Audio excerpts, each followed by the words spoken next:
And I don't want to be unfair to CBO.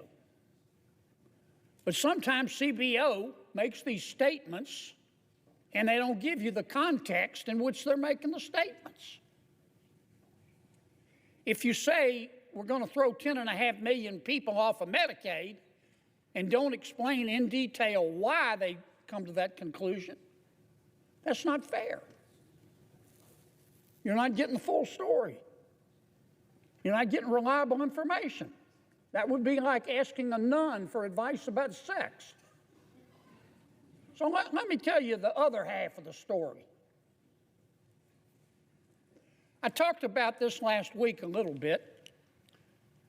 Of the 10.5 million people that CBO says we're throwing off of Medicaid, they weren't eligible for Medicaid in the first place. I'll say that again. They weren't eligible for Medicaid in the first place. I talked about this a little bit last week.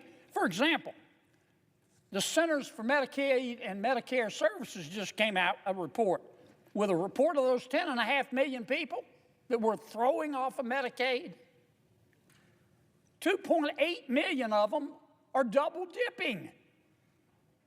They're double dipping. That's illegal.